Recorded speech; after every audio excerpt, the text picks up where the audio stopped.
aqui. Então, boa noite para todo mundo. A gente coloca para gravar, os dois com o rabinho some. Olha que coisa, né? Para ver o orgulho que a pessoa tem dessa coisa na cabeça. Mas vamos lá, então. Meus queridos, bem-vindos a todos. Vocês, semana passada, ficaram de folga por conta da. Vocês não ficaram de folga os 2 dias, né? Ficaram de folga só na quinta-feira por conta do dia do professor. Acabei fazendo confusão. Semana que vem que vocês estarão de folga por conta do fórum acadêmico, né? Então é uma maravilha. Então a gente tem aula hoje, amanhã e tem aula em novembro. Depois só em novembro, no nosso último mês de encontro. Eu postei para vocês no Moodle o material de hoje e de amanhã. Hoje está lá colocado no Moodle o material de ação de exigir contas. E amanhã tá possessórias. Os dois já estão ali colocados, devidamente alimentados lá no sistema. A gente está seguindo a ordem dos procedimentos especiais, tá? Caso você queira se situar.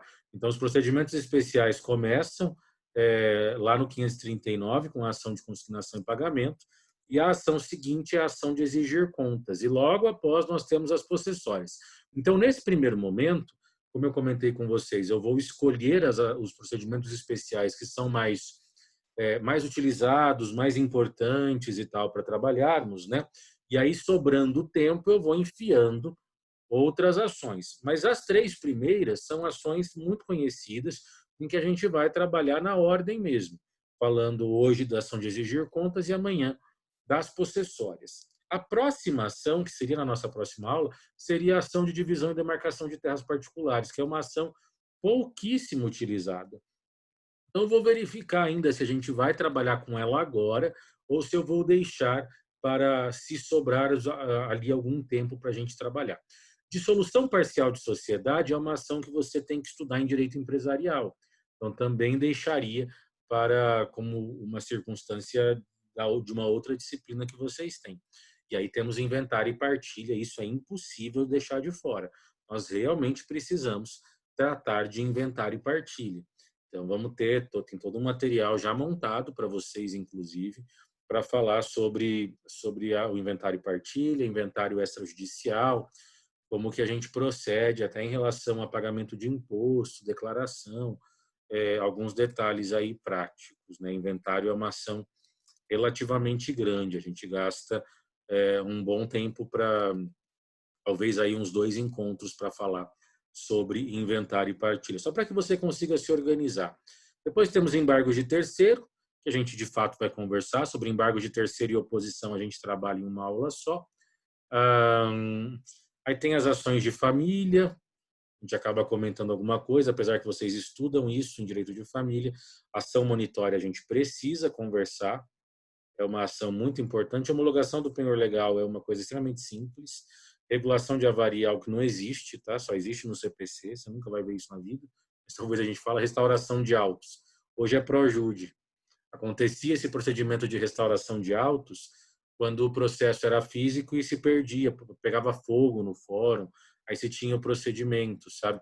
Claro que sendo processo eletrônico é possível, pode dar um tilt no sistema e se perder o processo eletrônico, mas é muito difícil isso acontecer. E aí vem procedimentos de jurisdição voluntária, algumas coisas que talvez eu separe para a gente trabalhar alguns pontos. Assim, a gente tem bastante coisa para conversar, mas vamos ver esses primeiros, né? Fechar essas 3 primeiras ações de procedimento especial hoje e amanhã, hoje com exigir contas e amanhã com possessórias, e aí depois do fórum acadêmico, em novembro, eu já vou ter dado uma delimitada, porque daí eu já vou ter a dimensão da quantidade de aulas que a gente tem, para pontuar aquilo que seria mais importante de trabalharmos, que dificilmente você vai ter estudado em uma outra disciplina, tá bom? Então, fique tranquilo que as ações mais utilizadas, certamente nós estudaremos, certamente. Ficar para trás uma ou outra é inevitável, é normal que fique para trás alguma, a gente não consegue estudar o código todo, artigo por artigo. Então, a gente precisa fazer essas escolhas mesmo, faz parte, tá bom? Então vamos lá, vamos começar a falar sobre a ação de exigir contas. Opa. Ação em pagamento, exigir contas. Já estamos aqui. A partir do artigo 550, nós temos a previsão no Código de Processo Civil da ação de exigir contas. Pessoal, aqui é importante que você tome cuidado com a doutrina que eventualmente você opte por utilizar para revisar ou complementar o nosso estudo. Se você fazer uso de uma doutrina não atualizada, que foi publicada até 2015, ele vai te apresentar a ação de exigir contas à luz do Código Revogado, à luz do CPC de 73. Ah, mudou muitas coisas? Não, não tivemos grandes inovações. Mas existe um ponto que precisa ser reconhecido, que mudou o nome, mudou a maneira como algumas coisas foram previstas. A ação de exigir contas, que antes era chamada de ação de prestação de contas, ela se tornou mais simples e mais lógica, inclusive. Tá? A maneira como o CPC revogado tratava e previa a ação de prestação de contas era de uma forma bem mais confusa e muito desnecessária, diga-se de passagem. Então, existe um mérito em torno do CPC atual em organizar a ação, que agora é chamada de somente exigir contas, porque antes era as duas, né? De uma forma mais tranquila, mais lógica, de fácil compreensão. Eu não acho que vocês terão, não acredito que vocês terão dificuldade na compreensão dessa modalidade de procedimento especial. Mas se tiver também não tem problema, a gente está aqui para, no limite da nossa capacidade, da nossa possibilidade, a gente está aqui para sanar essas dificuldades para que você efetivamente não tenha nenhum tipo de dificuldade ou problema nessa compreensão. Vamos lá, então. Abre o material que está no Moodle com a data de hoje. No próprio material eu já deixei os artigos do CPC, para que você tenha toda a informação pertinente ali. Tá? Esse é o nosso assunto de hoje, dia 21 de outubro. Ação de exigir contas, vamos lá. Primeiro ponto, qual é o ambiente, né? Qual é a realidade que existe para fazermos uso da ação de exigir contas? Então, nós precisamos entender que essa exigência de contas, ela é possível sempre que eu estiver diante de uma circunstância de administração, de interesses, de bens, de negócios alheios, né? Quando eu tenho pessoas cuidando daquilo que é de outro. E aí eu tenho essa possibilidade minha de exigir uma prestação de contas. É como se eu quisesse uma explicação pormenorizada da maneira como o indivíduo está conduzindo os meus negócios, está conduzindo a gestão daquilo que não é dele, mas daquilo que é meu. Então, essa exigência de contas nada mais é do que uma explicação. Aquilo que no dia a dia a gente chama prestar contas mesmo, sabe? O que é prestar contas? É explicar para o outro o que está acontecendo, como que as coisas estão sendo feitas, como que as decisões estão sendo tomadas, e se isso efetivamente está me favorecendo ou se isso está me gerando um baita de um prejuízo. Não é? Fiz um atendimento essa semana no escritório de um senhor, e aí uma situação muito delicada, que ele poderia ter tido um outro resultado se ele tivesse sido assistido adequadamente no momento certo. O problema é que agora já teve sentença no processo, transitou em julgado e ele se lascou. E ele tinha vários elementos para conseguir, inclusive, uma improcedência, que ele foi réu no processo. Então, existiam muitos elementos para uma improcedência. E foi uma ação que inclusive se desdobrou em uma ação criminal. E olha que coisa curiosa, para a gente entender os tentáculos das problemáticas, né? Ele, corretor de imóveis, era gerente de uma imobiliária, uma mulher que teve ali o apartamento dela vendido, mas por uma pessoa que ela outorgou procuração, sem nunca ter conhecido esse senhor, que foi o senhor que procurou o escritório. Ela se sentiu lesada pelo mandatário, né, por aquele que tinha a procuração dela, e ingressou com uma ação contra ele. Por algum motivo, entendeu-se que a imobiliária precisava fazer parte na pessoa desse gerente, envolveram ele no polo passivo. Ele passou a responder junto com aquele que tinha a procuração dessa senhorinha. Lá em Londrina isso aconteceu. E ele tinha inúmeros elementos para demonstrar que ele não tinha nada a ver com isso, mas não fez o que devia fazer, não fez a lição de casa, nem ele, muito menos o advogado. Ele foi condenado. Condenado a indenizar essa senhora de maneira solidária, e disso se desdobrou um processo criminal. No processo criminal, o advogado dele, que até então era o filho dele, que é advogado e que só fez cagada no processo, infelizmente, quando o filho percebeu que o pai tinha sido condenado civilmente e que tinha aparecido um processo criminal, eu acho que ele entendeu que não estava prestando, né, o que ele estava fazendo ali. E aí ele decidiu falar para o pai que o pai deveria procurar um outro advogado para a questão criminal. Foi onde ele contratou a Natália. E aí a Natália conseguiu a absolvição dele na esfera criminal.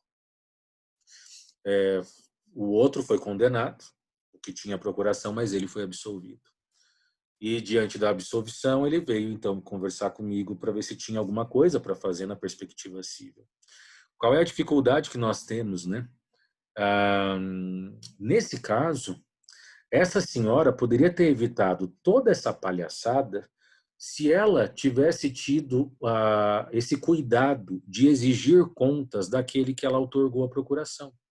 Essa é a lógica da exigência de contas, porque ela estava no Japão, trabalhando e mandando dinheiro para um cara aqui, que ela acabou tendo um romance com esse cara. Ele tinha uma procuração, fazia o que queria, e ela nunca pediu para que ele prestasse contas a ela.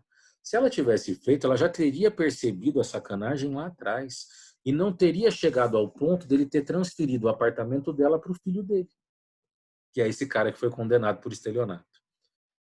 De fato, responsável por toda essa situação. Mas aí não, deixou chegar onde estava. As pessoas fazem pouco ação de exigir contas, deveriam fazer mais. Isso evitaria inúmeros problemas. E eu vou mostrar para vocês, inclusive o material apresenta várias hipóteses de cabimento, onde a exigência de contas ela é totalmente possível e pertinente. Nesse caso, a primeira coisa que me veio em mente, né, quando ele me procurou, bom, se ele foi absolvido na esfera criminal, vamos tentar uma rescisória. Mas para a rescisória der certo, eu preciso ver o fundamento da absolvição criminal. No caso, ele foi absolvido pelo 386, salvo engano, não me lembro se é o inciso 7, que é quando não houve prova suficiente para a condenação. Esse foi o fundamento da absolvição dele. E aí eu trocando uma ideia com a Natália, na época, a Natália quis recorrer para tentar a absolvição por estar provado que ele não concorreu para o fato delituoso. Ele não quis recorrer, porque eu acho que na cabeça do leigo, estou absolvido, seria tudo igual. Se a absolvição dele fosse porque ficou comprovado que ele é inocente, que ele não concorreu para o ilícito, dava certo a rescisória. Agora, uma condenação criminal, uma absolvição criminal, perdão, por insuficiência de provas para a condenação, não atinge a esfera civil. Então, eu não consigo utilizar essa sentença criminal absolutória para subsidiar uma rescisória. E tampouco consigo utilizar as provas novas que ele apresentou na ação criminal, que ele não apresentou na civil, porque, na verdade, não eram provas novas, eram provas velhas que ele, por relaxo, não apresentou na prova civil, no processo civil. Ele, leia-se advogado dele. Então, existe uma limitação muito grande aqui no que pode fazer. O problema é quando a pessoa chega tarde, né? E aí nem sempre dá para salvar alguma coisa. Mas esse caso é interessante para que a gente consiga vislumbrar essa perspectiva da ação de prestação de contas ou de exigir contas. Eu vi uma postagem hoje no Facebook, né, que é muito curiosa. Você certamente, ainda mais por causa do núcleo, né, já deve ter ouvido falar. Né? Então, um cara que provavelmente deve pagar pensão, e ele disse assim, tinha uma foto, uma imagem de uma mulher desmaiada no chão e o chão cheio de sacola de compras. E aí dizia assim na imagem, o desespero da mulher quando o ex-marido paga a pensão fazendo a compra, em vez de entregar o dinheiro, porque daí ela não vai poder fazer unha, não vai poder fazer o cabelo. Isso é uma visão tão ridícula que eu observo de muitos homens que pagam pensão, porque eles realmente acreditam que aqueles R$ 150 que boa parte paga é muito dinheiro.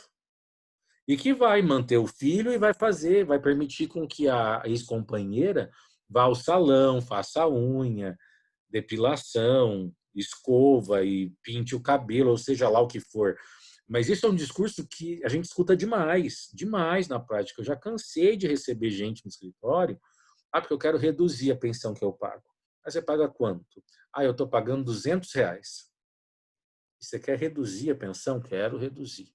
E não é quero reduzir porque fiquei desempregado. Não, quero reduzir porque eu estou bancando ela. Que ela está sendo bancada por mim com R$ 200. Ou seja, a pessoa tem uma crença que é uma crença tão insana, sabe-se lá Deus em quê, que é essa crença da pessoa de sustentar uma besteira dessa. Mas se em uma situação que eu realmente acho que a pensão está sendo mal utilizada, eu posso exigir contas. Porque ela tem que me mostrar que destinação ela está dando para esse dinheiro que está sendo passado todo mês. É perfeitamente possível uma ação de exigir contas. Então, esse é o contexto que nós temos em torno dessa modalidade de procedimento especial. O grande objetivo da ação de exigir contas, e vamos aqui realçar, né, é eliminar a incerteza reinante entre as partes. Então, é interessante fazer uso da ação de exigir contas para acabar com disse-me-disse, com questionamentos, com suposições, desconfianças, que muitas vezes a clareza trazida pela prestação de contas vai sanar essa problemática. Então, uma noção muito legal que se tem. O Código Civil, ele nos apresenta algumas situações em que nos é permitido fazer uso da ação de exigir contas. Aliás, desses três primeiros procedimentos especiais que nós estudaremos, a gente vai usar bastante o Código Civil. Quando falamos de consignação e pagamento, as hipóteses da consignação nós vimos no Código Civil. Agora vamos falar de Código Civil de novo. Amanhã, nas possessórias, a gente vai ver, antes de falar de possessória, eu vou retomar com vocês o que é propriedade, o que é detenção, o que é posse. Onde está isso? Código Civil. Então, é uma conversa necessária. Direito é uma coisa só. A divisão é metodológica, é acadêmica. Nós precisamos entender o direito como um todo. E aí, quais são circunstâncias de possibilidade de uso da ação de exigir contas? Primeiro, a prestação de contas pelo tutor ou curador em relação ao tutelado ou ao curatelado. Artigos 1755, 56 e 1774. Vai falar sobre isso. Se eu tenho um tutor ou eu tenho um curador, eu posso pedir contas, eu posso exigir contas. Poxa, se ele é o meu tutor, ele é o meu curador, ele que está administrando os meus bens. Pense em uma pessoa de 60 anos que foi interditada. Ela vai ter um curador. E esse curador que vai gerir o patrimônio desse indivíduo. Aliás, normalmente, nas interdições, a pessoa tem algum patrimônio. Se você parar para observar, a não ser que o objetivo seja um benefício previdenciário, mas as interdições puras, que tem aos montes na vara civil, nunca é de pobre. Porque vai interditar pobre para quê? Não estão de cair morto? Vou interditar para fazer o quê? Só para assumir, para trazer sobre mim uma baita de uma responsabilidade? O que a gente mais vê em ações de interdição, de novo, desde que não haja um benefício previdenciário atrelado a isso, são interdições de pessoas com patrimônio, com algum tipo de renda. E isso é um perigo, porque vai ter uma pessoa que ficará responsável pela gestão de todo esse patrimônio e também de todo o dinheiro que essa pessoa receber.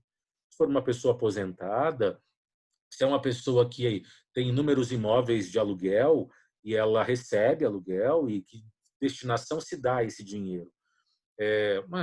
Se eu tenho ali um curador designado e os herdeiros dessa pessoa estão questionando, né, a confiabilidade desse curador, ingresse com uma ação de exigir contas. Eu estou exigindo contas de você. Você é o tutor, você é o curador da pessoa. O que você está fazendo com o dinheiro dela? Como você tem administrado isso? Eu sei que ela ganha uma renda X por mês. Esse dinheiro, tudo bem, uma parte dele é utilizado para comprar remédio, fazer tratamento, mas e a outra parte? Está sendo aplicado, está sendo colocado em algum lugar? Isso é perfeitamente possível. É claro que se você fazer essa solicitação de exigir contas numa boa, né, verbalmente, a pessoa prestar contas, está tudo certo. Você vai ingressar com a ação se esse tutor, esse curador, no nosso primeiro exemplo, empinar a carroça. O que às vezes vai acontecer. Uma circunstância muito tranquila para uma ação de exigir contas. Em relação ao síndico. Você mora em um prédio e você está percebendo que o valor do condomínio está sendo galopante, é um negócio absurdo. Cada mês vem maior e você olha para o prédio, não está sendo feito nada no prédio. O que está acontecendo? Está acontecendo? Por que está tão alto o valor desse condomínio? Você pergunta para o síndico, ele não te dá uma grande explicação. Você olha no condomínio, na discriminação das despesas, não dá para entender muito bem aquilo. E aí? Ação de exigir contas dos condôminos em relação ao síndico. Ele tem que explicar como que está chegando naquele valor, qual é o motivo daquilo, desse gasto absurdo. Teve uma situação muito séria aqui num prédio em Arapongas, em que o síndico está sendo processado e, infelizmente, o síndico é advogado. Conhecido, por sinal, muito conhecido. Com inúmeros questionamentos em torno da sua lisura e na maneira como ele conduziu a administração do condomínio em um prédio bastante grande, com muitos apartamentos e tudo mais. Circunstâncias em que enseja uma ação de exigir contas. Vamos lá para o segundo exemplo que eu coloquei para vocês, né? Artigo 33, do sucessor provisório em relação aos bens do ausente. Então, se a gente tem uma circunstância de ausência, não se esqueça, se lá da parte, você deve ter visto isso em Direito Civil 1, você tem lá na ausência, a pessoa ela vai pouco a pouco, o ausente, perdendo o seu patrimônio, até chegar no 10º ano, que é quando se encerra o processo de ausência pela sucessão definitiva. Mas vai ter um momento lá, durante o processo de ausência, em que se faz a sucessão provisória. E a sucessão provisória é conduzida por uma pessoa, né? E aí? Vai se passar o patrimônio para algumas pessoas. E se por acaso o ausente aparecer, ele recupera uma parte do seu patrimônio. Ele vai perdendo conforme o tempo. Se durante a sucessão provisória, em relação ao sucessor provisório, é perfeitamente possível os demais herdeiros pleitearem uma prestação de contas, exigir contas desse sucessor provisório, para que demonstre o que está sendo feito com esse patrimônio que ainda não foi, em definitivo, transmitido aos herdeiros. Próximo do inventariante do testamenteiro. No inventário, pensa que é um inventário que está gerando muita confusão, muita controvérsia. Nesse caso, de um inventário mais problemático, sempre todo inventário tem um inventariante, que é a pessoa responsável pela condução do inventário. Pela regra legal, o inventariante é o cônjuge supérstite. O que é o cônjuge supérstite? É o cônjuge vivo, a pessoa que sobrou viva do relacionamento. Não é, a não ser que eles concordem em nomear uma outra pessoa. Mas se for por mera previsão legal, vai ser o cônjuge sobrevivente. E aí? Os demais herdeiros acham que o inventariante não está conduzindo adequadamente o patrimônio. Me lembro de uma situação de inventário em que, se é bem imóvel, fica mais fácil até, né? Agora, a pessoa tinha sítio com gado. E se o processo está dando briga, está dando confusão, alguém tem que ser responsabilizada para cuidar desse gado, para comprar alimento, para vacinar, até porque existe um valor embutido nessas vacas aí. Se começarem a morrer aos montes, se perde grana com isso, né? Se perde o valor sobre aquilo, né? E aí era uma situação em que, de fato, o rebanho estava reduzindo significativamente. Ação de exigir contas, o que você está fazendo? Como você está gerindo isso? Existe uma responsabilidade em torno do inventariante, né? Uma outra hipótese que eu coloquei aqui do mandante em relação ao mandatário, né? Outorguei procuração para alguém. Eu posso exigir contas para que essa pessoa me diga como ela está cumprindo a procuração que eu outorguei para ela. Perfeitamente possível. Mudei de cidade, tenho muitas coisas aqui no Paraná. Deixo uma pessoa com uma procuração para cuidar das minhas coisas aqui, porque eu estou no Pará. Posso pedir, exigir contas dessa pessoa de tempos em tempos, inclusive, até para acompanhar se isso está me gerando uma evolução patrimonial ou um prejuízo. Então, são circunstâncias muito importantes que nós podemos utilizar para eliminar incertezas, eliminar suposições, desconfianças. O último exemplo que eu coloquei é o exemplo do síndico, né? O 1348 do Código Civil vai falar sobre isso. Compete ao síndico, inciso 8, prestar contas à Assembleia anualmente e quando exigidas. Na prestação de contas anual, feita na Assembleia, ele está fazendo isso porque ele é obrigado a fazer. Mas se ele não faz, ou mesmo tendo prestado contas anual, alguém for com dúvida e ele não está esclarecendo, ingressa-se com ação de exigir contas. Qualquer condômino pode ingressar, não precisa nem ser todos, porque todos individualmente são lesados, né, por conta disso. Certo? Então, com isso, nós conseguimos, num primeiro momento, dentro dessa nossa primeira parte da aula, do nosso encontro, verificar e identificar as hipóteses de cabimento, algumas, não todas, existem outras, várias hipóteses de cabimento para o uso da ação de exigir contas. Um ponto importante, antes de nós começarmos a falar da previsão legislativa, né, a gente vai destacar vários artigos durante toda a previsão da ação de exigir contas, é interessante, importante e relevante nós nos lembrarmos ou aprendermos que a ação de exigir contas ela tem uma natureza dúplice. O que eu quero dizer com natureza dúplice? Você vai ler em algumas doutrinas que ação dúplice é sinônimo de pedido contraposto. Ou você vai ler em algumas doutrinas mais atuais que ela é sinônimo de reconvenção. Vamos entender isso, para que não reste dúvida quando você ouvir falar em ação dúplice. Primeiro, você não pode confundir ação dúplice com duplicidade de ação. Duplicidade de ação é litispendência, que é uma coisa que não pode acontecer. Eu ter duas ações iguais, tá? Uma coisa não tem nada a ver com a outra. Ação dúplice é quando as consequências pelo julgamento do processo podem aparecer tanto para o autor como para o réu. Ah, professor, como assim? Em uma ação não dúplice, que é a maioria das ações, como é a lógica? A lógica de uma ação comum, não dúplice, de uma ação singular, né, é que o processo seja conduzido à luz do interesse do autor. O que eu quero dizer com isso? O autor faz um pedido ou vários pedidos por meio da sua petição inicial.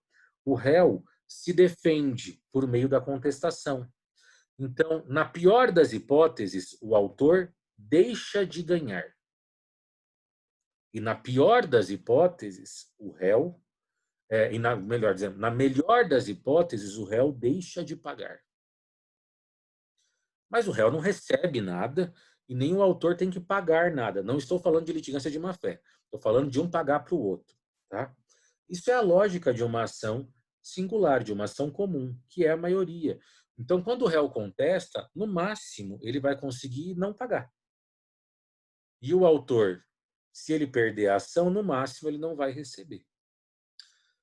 Quando eu tenho uma ação dúplice, eu tenho a possibilidade de, diante da defesa do réu, da contestação, pela análise, pela apreciação dos argumentos defensivos do réu, o autor pode ser condenado a pagar algo em favor do réu. Então, nas ações dúplices, o que de pior pode acontecer com o autor não é ele deixar de ganhar, é ele ter que pagar alguma coisa. E o que de melhor pode acontecer com o réu na ação dúplice não é deixar de pagar alguma coisa. Não é deixar de pagar, é receber alguma coisa. Para mim deu uma travadinha aqui. Não sei se para vocês travou também. Qualquer coisa me avisa, tá? Mas já voltou, mas deu uma... Foi leve, professor. Foi de boa. Mas deu para entender o que eu falei? Deu sim. Beleza. Tranquilo. Ahn, vamos lá. Então, essa é a lógica de uma ação dúplice. E aí você tem que entender o seguinte: se eu tenho uma reconvenção, lembra que a contestação é instrumento de defesa do réu. Reconvenção, hoje, é um capítulo dentro da contestação por meio do qual o réu ataca o autor. Uma reconvenção faz com que a demanda se torne dúplice, porque eu tenho a possibilidade do autor ser condenado. Mas nas ações tipicamente dúplices, eu não preciso de uma reconvenção para que haja a possibilidade do autor ser condenado. A ação tipicamente dúplice, como é o caso da ação de exigir contas, a própria natureza da ação permite que, mediante os argumentos defensivos do réu, pode ser estabelecido um valor para o autor pagar em favor do réu. Por exemplo, uma situação que a gente pode comentar, já caminhando para o final desse primeiro momento. É possível uma ação de exigir contas em face do banco. O banco tem a gestão do seu dinheiro, ele cuida do seu dinheiro. E aí você tem lá uma circunstância em que aparece um débito e você desconfia que a maneira como o banco está fazendo o cálculo para chegar naquele valor cobrado de você é absolutamente errada, ilegal, irregular. Então, para verificar a forma como o banco chegou àquele valor que ele te cobra, você ingressa com uma ação de exigir contas, para que o banco preste contas de maneira contábil. Ok. O banco presta contas, ele é condenado a prestar contas, ele presta contas, e para o seu azar, a conta do banco estava correta. Automaticamente, a decisão que homologar as contas prestadas pelo réu, nesse caso, vai constituir um título executivo. E eles já podem te executar no mesmo processo. Então, eu mudo os polos, assim, o autor vira réu, vira devedor, vira executado, assim, de uma hora para outra, dentro da mesma ação, independentemente de haver reconvenção. Isso acontece de maneira comum? Não, mas isso pode acontecer, porque a ação, por ter natureza dúplice, ela prevê essa possibilidade de inversão dos polos de acordo com a decisão que foi proferida. Entendeu até aqui? Está acompanhando? Me diga aí. Sim, senhor. Tudo certo? Os demais aí? Tayla, não te ouvi. Você liberou o microfone? Tá tudo certo? Sim, tudo certo. Sim, Paulo, professor. tem alguma dúvida?